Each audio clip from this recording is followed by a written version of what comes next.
Welcome to the Woke Wild Women's podcast. Today I am interviewing my co-host over here, hopefully, um, Bethany Evans.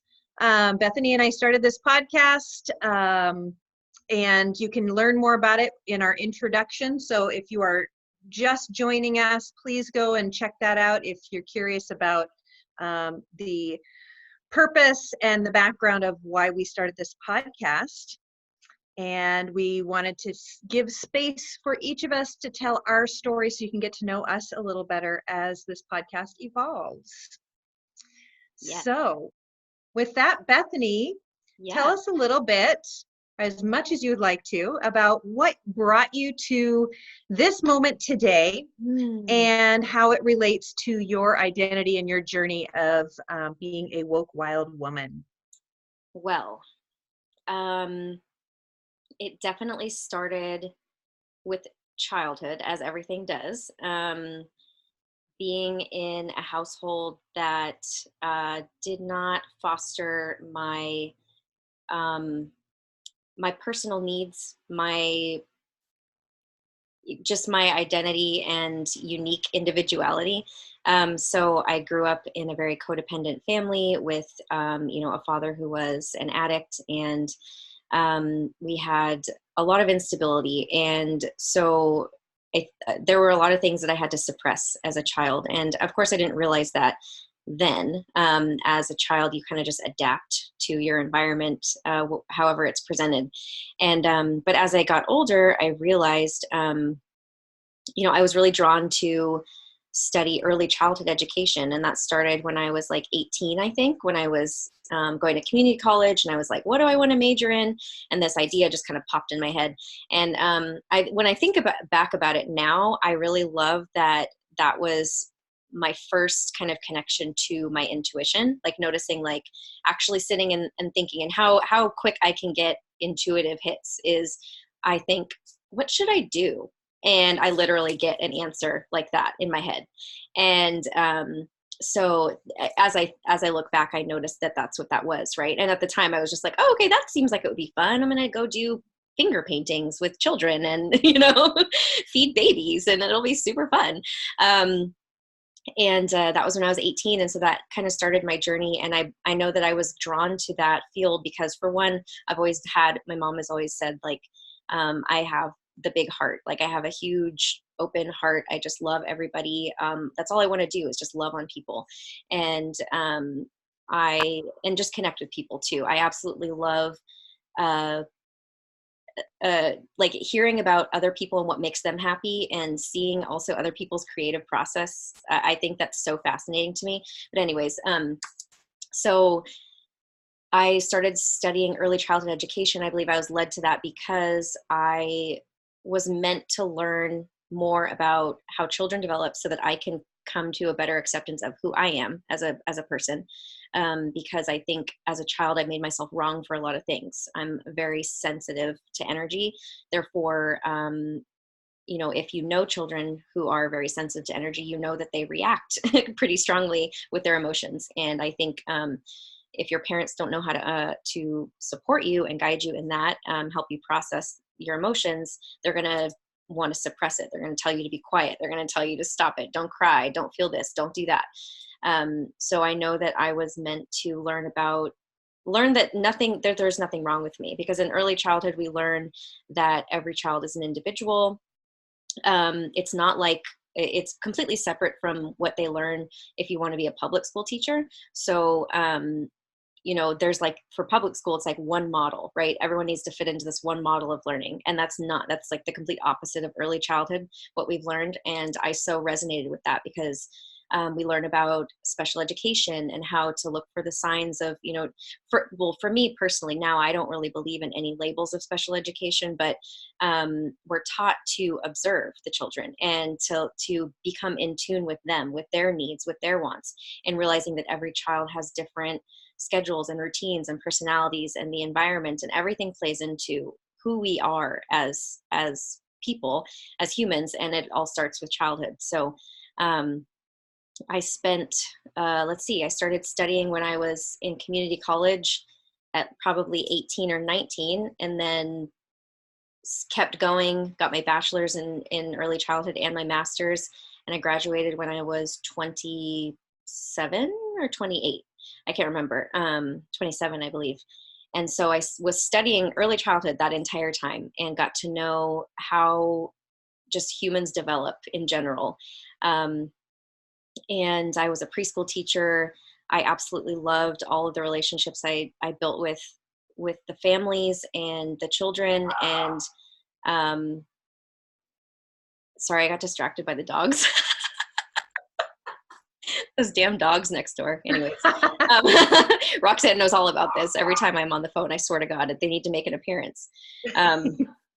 So yeah, so all that time I wasn't really studying anything. Like I was making like little connections with what I was learning and myself, right? Because of course in college they teach you how to do reflections and all that. So I was making little connections. I wouldn't say I was making huge revelations in myself, but I was definitely growing and evolving. But I was also realizing that I was actually pretty woke already, you know, like kind of realizing, oh, like this totally makes sense to me. And oh, I actually already see the world like this. And, you know, like just making those connections and like the inner knowings of like, okay, this definitely was meant, I was meant to learn about this. I was meant to do this.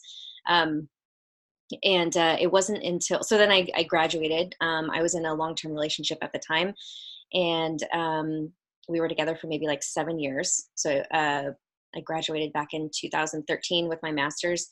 And then it was like, okay, what do we do now? We get married and we have babies, right? So that was what we did. I got pregnant and then we decided to get married because of that. And then that's really, I feel like when my awakening began was when I was pregnant, because I realized that I wasn't taking the best care of my body. And I started doing all this research on different topics, you know, like holistic medicine and how do you say this? Either naturopathy or naturopathy. Thank you. Yes, that's what I'm trying to say. You know, essential oils and, you know, not using fluoride in your toothpaste and all of that stuff, the way I was eating. And especially because I ended up having gestational diabetes when I was pregnant. Oh. So then I was like, okay, I really like, you know, need to watch what I'm eating. And then that's gets you like, I didn't want to have to take it or insert myself with insulin every day because I hate needles. So I was like, okay, I'm going to do it the disciplined way, which is changing my entire diet. So it got me, you know, then of course I got into all this research about nutrition and, you know, what's in this and how many carbs and sugars and all of that stuff. So I just I completely started changing the way I live my life because of this baby I knew I had to protect and nurture and grow. And, you know, just making this connection that, wow, like I would rather take care of somebody else better than I would take care of myself. Like that's kind of how I grew up.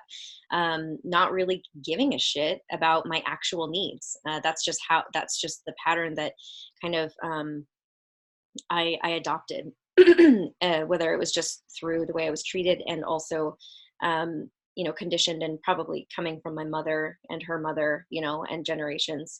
Yes. So, you know, and I absolutely love being pregnant. I didn't have a lot of issues besides the gestational diabetes. I loved my body. Like I loved the way I looked in clothes because it was like, I'm small, I'm petite, and I had this big belly, and it was just like fun to wear different things. And I'm not worrying about having a flat stomach because it's not going to be flat. But not only that, I just so enjoyed the process of being pregnant, feeling him move inside of me and kick and, yeah, it was just the entire gestation process. Like I really enjoyed. And then, you know, I have him, and it was a bit traumatic in that I didn't feel like I had the best support. My doctor wasn't the nicest.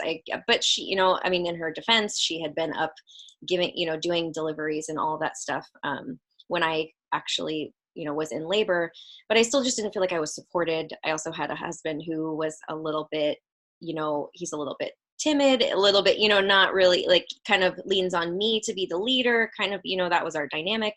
And so I felt a little unsupported, a little lost. Like, I didn't know what to do. I kind of was just like putting my trust into these people. And it was like, I did try to push for like 2 hours and didn't really make progress. And so therefore I had a C-section. And because I was exhausted, my body was exhausted. And I think I didn't have the encouragement to keep trying, but I also don't know if maybe he had a big head and I have a small, uterus opening, and he just wasn't going to come out. So anyways, I realize all of this looking back now is that was a bit traumatic. The hospital stay was a bit traumatic. But the intense feelings I had of protecting him, of just not wanting to put him down, like literally, like I did not want to put him down. I just completely awakened into my feminine, nurturing mother energy, and I absolutely loved it. And I knew that that's like what I was meant to do. I mean, I was already working with children on a daily basis, and I just knew that that's what I was supposed to do. I'm a natural mother, as I think all women are, whether you think you are or not. So yeah, that's kind of where after I had him, more of my self-development started, like more of my self-reflection. Like I think I was working on my physical stuff. I wasn't really working on my mental and my emotional stuff until after I had him. And then I started spending a lot of time at home, and I was trying to, be the best mother for him and give him the best, options. And, like spending a lot of time in isolation, like at home with him by myself. And I think that happens a lot for new moms, and we don't realize that we isolate ourselves, because it can just be very exhausting. And if you don't live in a community of people, you tend to think you have to do everything on your own. And I think in just the way that we live in society now is like, that's what we expect ourselves to do, to be like super moms and do everything. So I started realizing, like, actually, I'm really unhappy. Like, I don't feel fulfilled. Here I am with like what I did. I had a really good job. It was it paid good money in the field that I had worked really hard to be in. And I had an amazing, beautiful son. I had a husband and who loved me, and I was just really unhappy. And I kind of had to figure out why. And that's when I started, realizing, like, or what I realized was I was looking outside of myself for something that I felt was missing. And at the time it was connection. Like, I didn't feel connected to my husband. We, our sex life was not present. I was denying myself a lot of my needs still, even after learning a lot of stuff, and I was giving to everybody else. I quit my full-time job to stay home with my son. I began to nanny with multiple families so I could bring him with me and also make money at the same time. So I was just giving. I was just constantly giving to other people and not really ever to myself. It was like little tiny snippets of alone time. But even when I would do that, I would feel guilty. And it just, like, all of this stuff just started building up and building up. Like, all of my conditioned behaviors they started piling up on top of each other, and I couldn't really get a handle on feeling okay, doing everything that I used to do. And then I think what happened was I got a job as a professor, like with my first teaching job, and it was in Northridge. So I would have to drive, which Northridge is, I'm in Oxnard, California. So Northridge is about 45 minutes to an hour away from me. So I would have to commute there. And that's when I would finally have that, like, long periods of alone time, where then my mind could actually start to process things and think about things and reflect. And that's kind of what started my realizations of, okay, you need to make some changes, like there's something going on. So anyways, before that, I hadn't really thought about masculine and feminine, about what it meant to be a woman. besides like my identity as a mother. And that's kind of where it started. Yeah. And then I think because physically I was denying my primal, very sexual, sensual needs as a woman. I don't want to say I was denying it, but there wasn't anything happening there. It's dormant. Yes, it was dormant. And for whatever reason, I wasn't attracted to my husband anymore. And I hate even saying that out loud. He's an amazing person. But I just wasn't. And I think it was because the dynamic that we had created was I was the masculine and he was primarily the feminine. And I think it was just an incompatibility that I didn't allow myself to see for a really long time. I think that's what he needed, but that's not what I needed. But because I got used to giving up my needs for other people, I did that for him. And that's when my feminine energy was just like, I need to get the fuck out. Like, do something for me, please. Make me feel like a woman. Like, that's what my body needed. So I ended up having an affair and being with another man who, I don't want to go into all of that, but like, that's kind of like what the straw that broke the camel's back was, me doing that, like stepping out on my marriage and having seen that in my family, like been done before, and seeing it and knowing that wasn't okay, and seeing what it did to people, I was like, I'm never going to do that.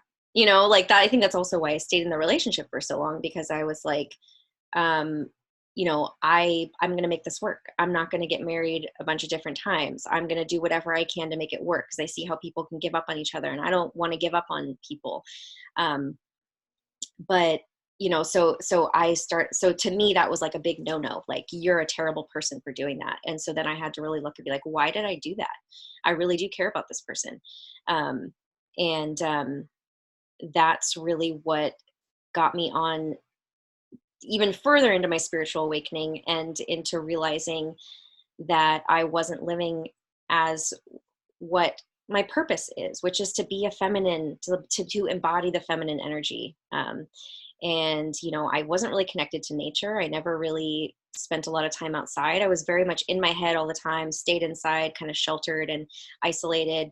And I'd say that even this was like, so this happened like maybe like 3 years ago was when this kind of like, it all kind of imploded, I should say.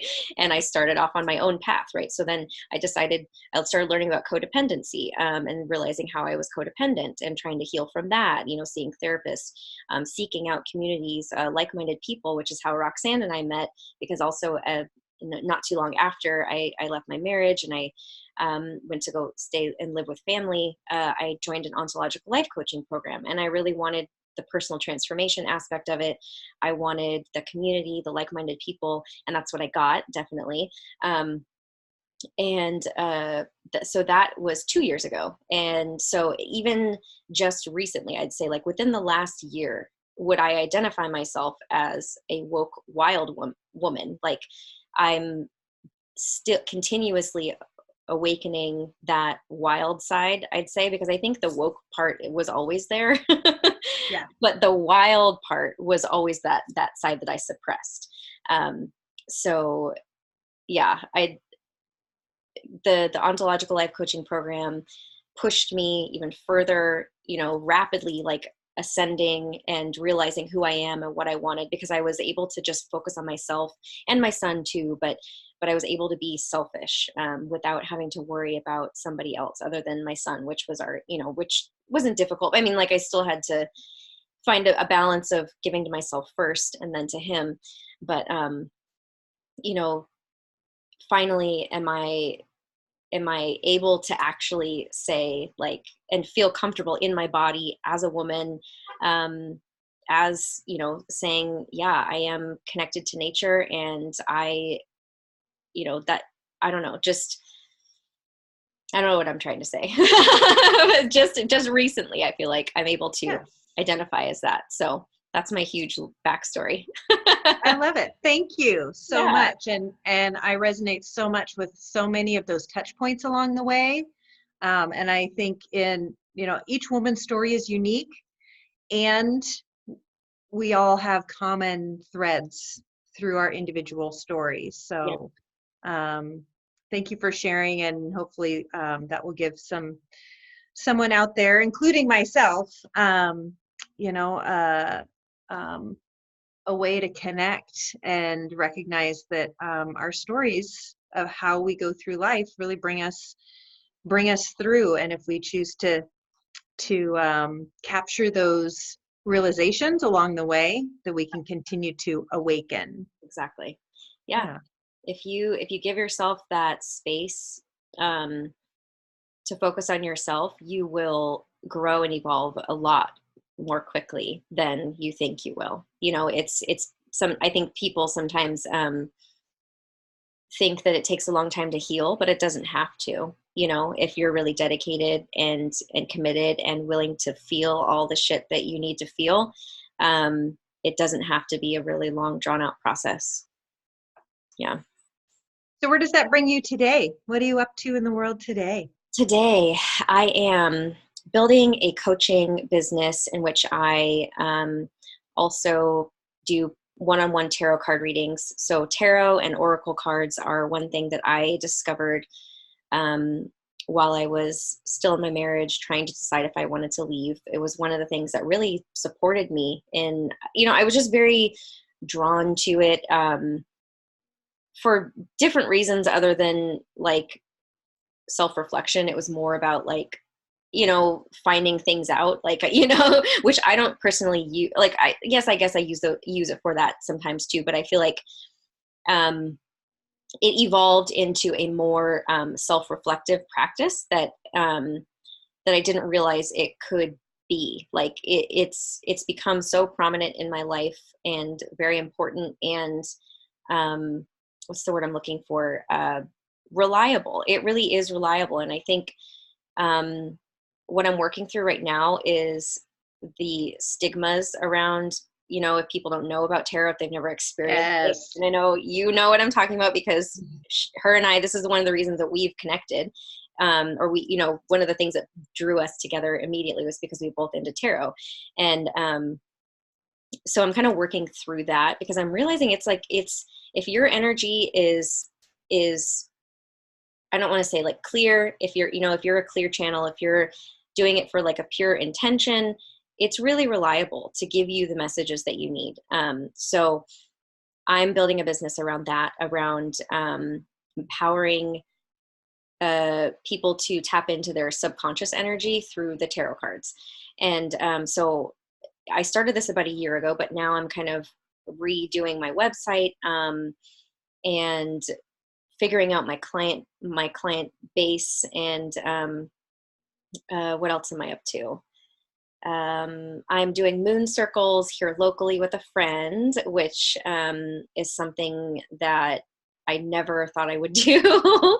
So I learned just within the last like couple of years too, I started studying more about, women and our bodies and our connection to astrology, the moon cycles, just energy in general. And not to say that men aren't connected to, all that stuff too, but women are more, we go through our cycles each month. And I read a book called Love Your Lady Landscape, which is all about utilizing our superpowers during each phase of our cycle. And so after doing this for myself for probably about a year, I was like, I really want to get women together and do this and talk about it, because I don't think that a lot of women actually realize, that there are other things that are affecting your moods, your energy.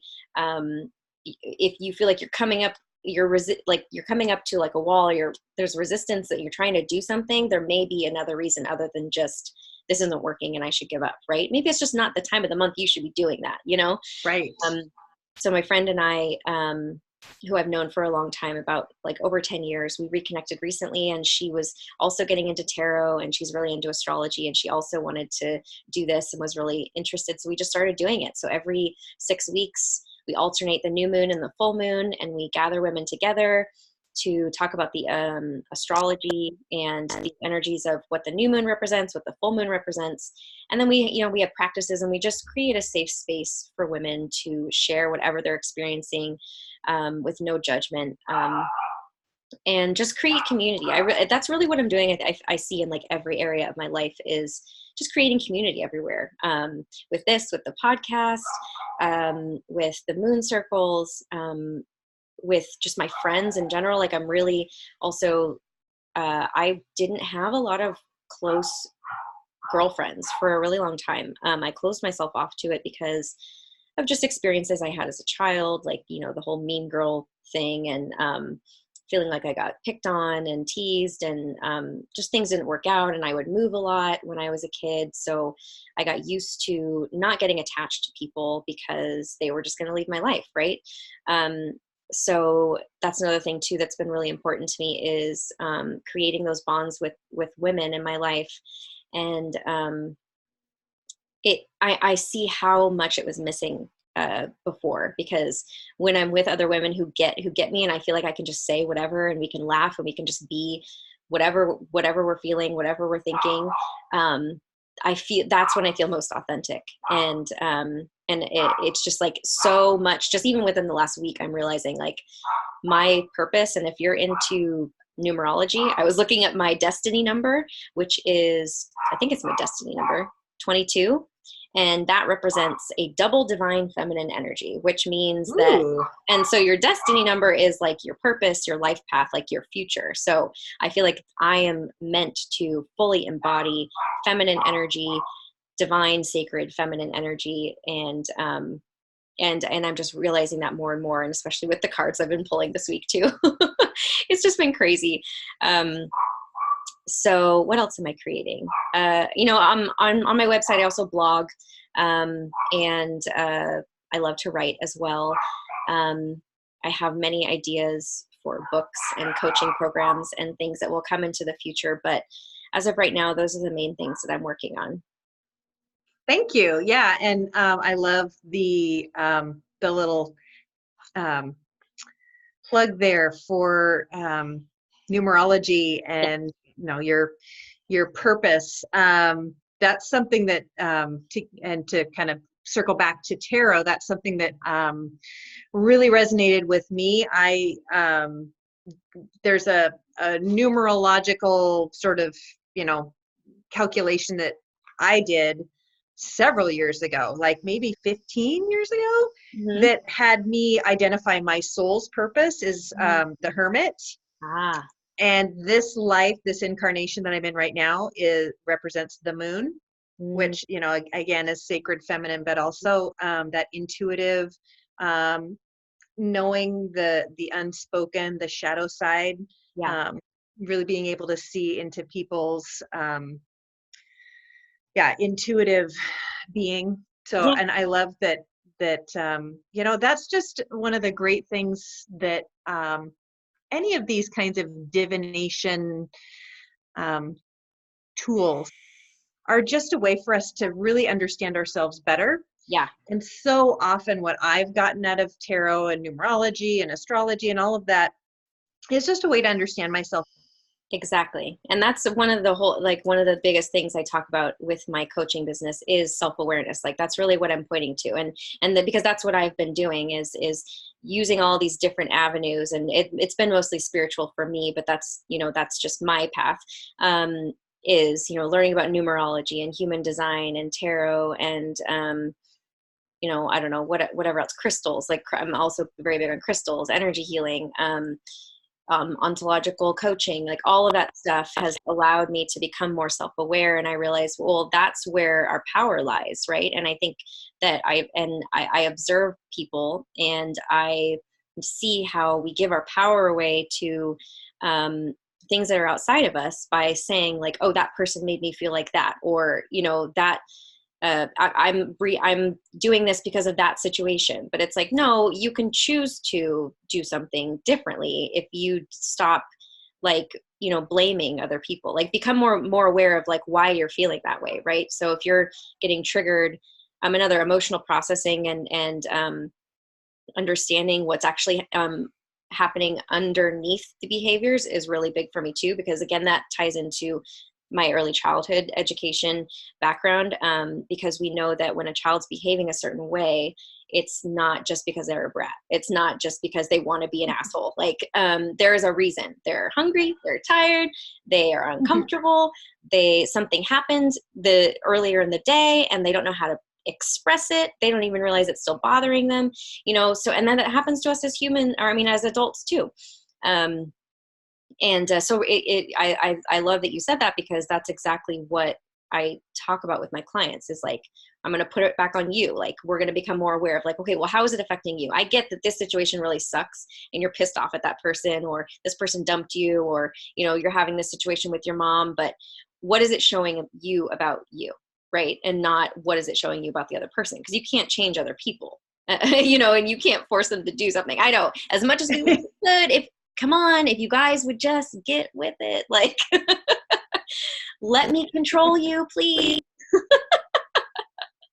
So we can only control ourselves. And that's my biggest lesson. And that's what I also support my clients in doing, is realizing the underlying energy of where they're coming from, the subconscious energy, right? The stuff that we can't see, the hidden stuff that you're talking about, the darkness, and coming to terms with that we all have light and dark. We all have shit we don't like about ourselves. And it's not going to just go away. You can't just suppress it. You can't just deny it.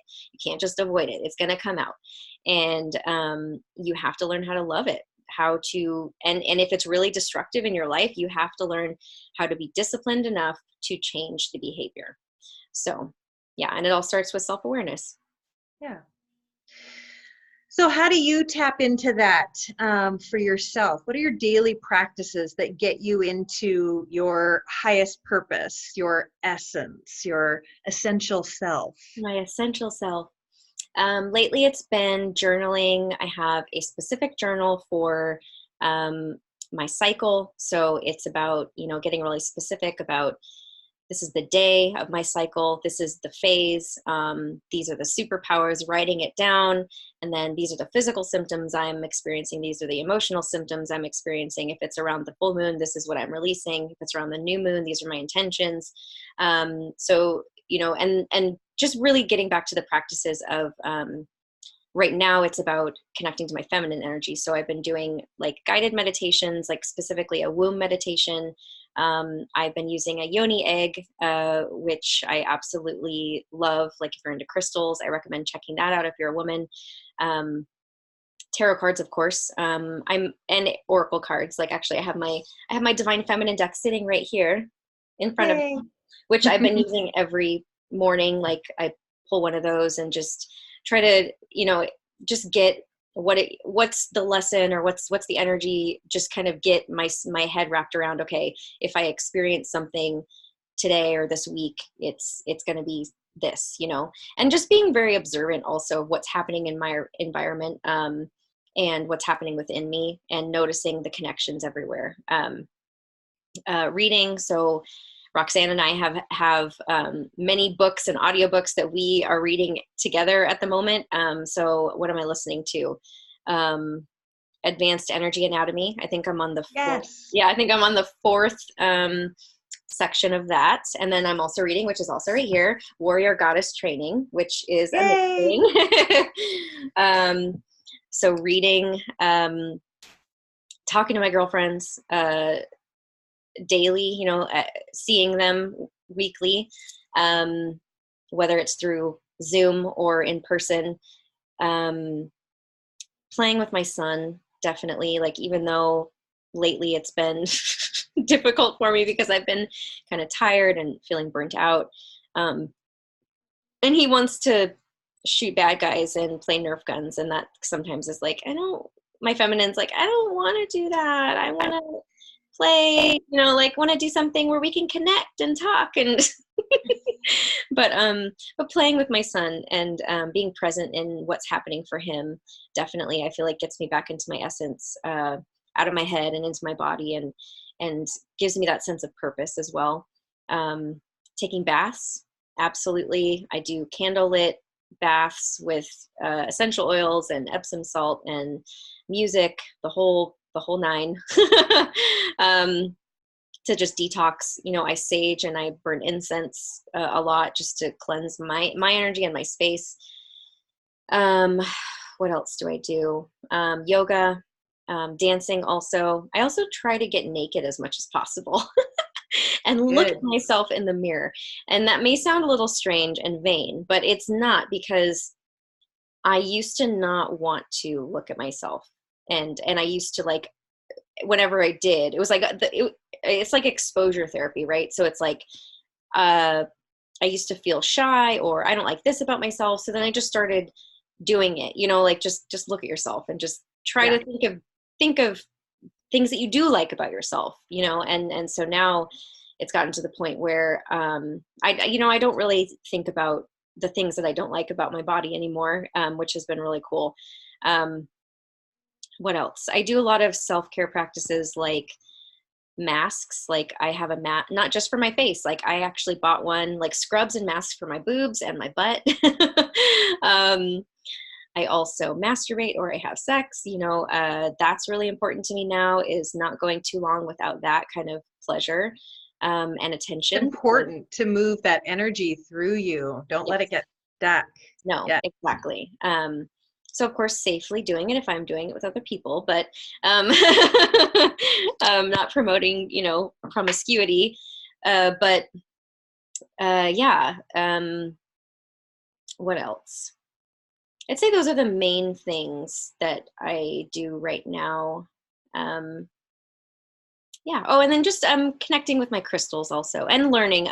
Learning is one of the biggest things that I absolutely always need to be taking in knowledge. And so whether it's, just like taking a course, or learning about a new topic, or buying a new deck and learning about that deck, it's learning is one of the biggest things that I do for myself too. Just expanding my awareness and my consciousness.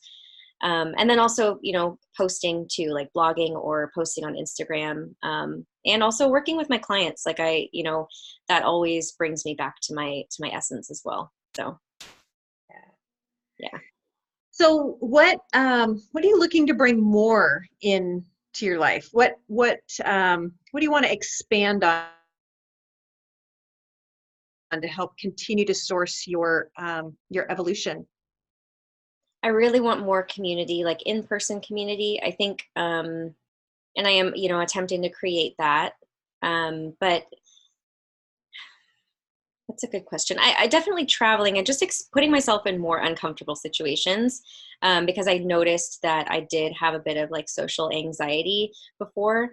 And I definitely noticed it. Well, I mean, in our coaching program, it was very, like, vulnerable anyway, but um, Confronting. confronting and vulnerable. And that's where I learned how, oh, I thought I was open. No, I'm not at all. You need to work on that. Um, so putting myself in situations where I can be heard and definitely seen, and where I can be authentic. So, and just trying new things. Like, there's so many things where, I talk to my friends and we're like, oh yeah, I want to try that. Oh, let's go do pole dancing, or let's go do ecstatic dance, or let's go take that course. Like, let's go do this, just trying different things. And what else? Traveling. I would love to travel more. Come to see you in Washington. And, yeah, I think just little things, little baby steps of things like that. What else? I think that's about it. It will continue to evolve, I'm Yeah, sure. But I think, exactly. yeah, learning is the key there, Yeah, because then you've always got a new experience coming into your world, whether it's learning about a new culture by going there, yeah, or learning about yourself by putting yourself in a new vulnerable and scary situation, yeah, or learning new content as you read a book. exactly. Yeah, Yeah. yeah, I love that. So, what do you see happening in your near future? In my near future. Well, I'm in a transition of becoming completely financially independent after getting divorced. And that's pretty big for me, especially growing up in codependency. So for me, it's about having my own apartment. I've never lived on my own. I mean, of course, my son will be there, but when he's not, it will be all my own. But that's something that's really huge right now for me. And then from there, I think I would love to have my own office space or create a space where I can work and bring in other people to work with me as well. Like I have so many ideas and collaborations with the women in my life, like with you, with our podcast. Like I see, this growing and doing this. And then, my moon circles, but then I also have another friend who we've talked about creating housing support for single mothers, because she is a single mother who's a veteran as well. And so doing that, I would love to also volunteer more. That's been something that now that I'm becoming more stable within myself, I'm like, I really want to be able to give back in a way, like what can I do to give back to my community? Right now for me, it's all about community. And so working with the women's and children's homeless shelter is something that I really want to get into. It's been an idea of mine for a long time. So what else? Hopefully finding also a man, a man that I can build with, who is my counterpart, who wants to be in my life, who is not just a lesson, because I'm so tired of those. Yeah. And I think right now that's about it. Just being the best version of myself for myself in Kingston. Wonderful. Yeah. Thank you so much for sharing. And we have so many more conversations, and just in the course of these last few questions, I have like 5 more ideas for us to build future podcasts on, or future projects. Yes. But in the interim, how can people get a hold of you? How can they contact you to learn more about what you are up to? Well, they can visit my website. My business is Empowering Authenticity. So it's empoweringauthenticity.com.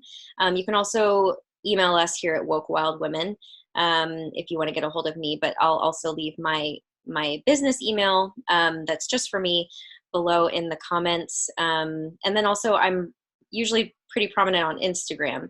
So you can just look at Empowering Authenticity.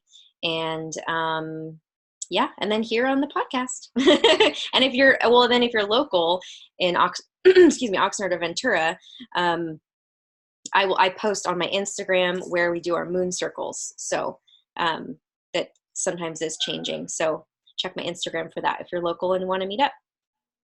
I love it. Thank you so much. And I look forward to so many more amazing conversations. Me too. Everybody stay tuned as this podcast evolves. Yes. I really look forward to seeing what this podcast looks like in 6 months, maybe a year. Me too. Thank you guys so much for tuning in.